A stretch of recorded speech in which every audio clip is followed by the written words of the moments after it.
బోటి ఫ్రై చేశాను. టేస్ట్ అయితే చాలా బాగుంది. నేను ఎలా చేశాను అనేది ఇప్పుడు చెప్తాను.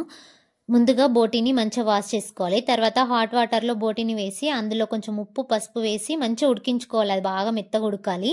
నెక్స్ట్ అయితే అది ఉడికిన తర్వాత దాన్ని చిల్లుల గరిటెలో తీసుకొని ఆ బోటి పైన చల్లటి నీళ్ళు పోసుకోవాలి. నెక్స్ట్ ఆ బోటిని నీట్గా నేను చూపిస్తున్న విధంగా క్లీన్ చేసుకోవాలి.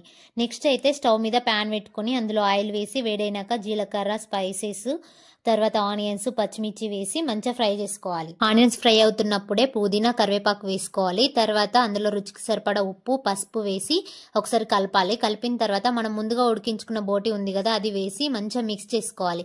ఇదంతా కలిసిన తర్వాత మంచిగా మూత పెట్టుకుంటూ లో ఫ్లేమ్లో ఒక 5 minutes వరకు ఉడికించుకోవాలి. ఇది ఉడికిన తర్వాత చూడండి, ఈ విధంగా ఉడికిన తర్వాత అందులో అల్లం వెల్లుల్లి పేస్ట్ వేసి ఒకసారి ఒక 2 seconds వరకు ఫ్రై చేసుకోవాలి. తర్వాత కారం వేసి కొన్ని వాటర్ పోసి మూత పెట్టి ఒక 5 minutes ఉడికించుకోవాలి. వీడియో నచ్చితే సబ్స్క్రైబ్ చేయండి.